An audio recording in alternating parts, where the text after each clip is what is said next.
अगर आप भी चाहते हैं कि उगल म्यूजिक की वीडियो सबसे पहले आप तक पहुंचे तो लाल बटन को दबाकर चैनल को सब्सक्राइब करें और बेल आइकन को दबाना ना भूलें।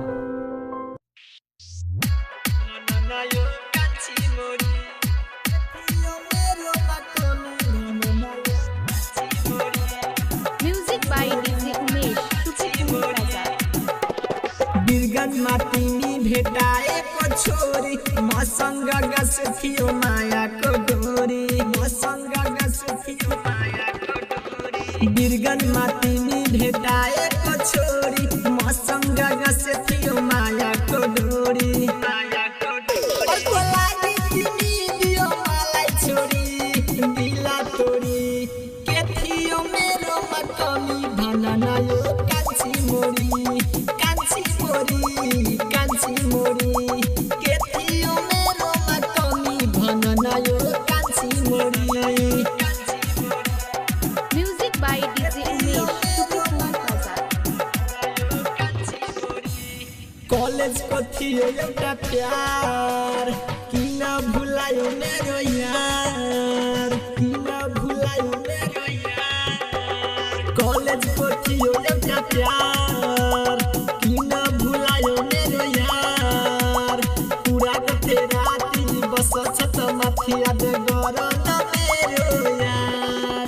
अर्को लागि तिमी दियो मलाई छोरी दिला तोरी केथियो मेरो मातमी भनना यो कान्छी मोरी कान्छी मोरी कान्छी मोरी केथियो मेरो मातमी भनना यो कान्छी मोरी। Music by DJ Umesh Sukhipur Bazar. दिल तोरी दियो तिमी आज मलाई हस्छ पुरा समाज हस्छ पुरा समाज। दिल तोरी दियो तिमी आज मलाई हस्छ पुरा समाज। शंकर जितेन्द्र युगल सिकंदर या बगल मैना कहिला यो काज। म गरीब तिमी ठुलो बाउको छोरी केथियो मेरो माकमी भनना यो कान्छी मोरी कान्छी मोरी कान्छी मोरी केथियो मेरो माकमी भनना यो कान्छी मोरी।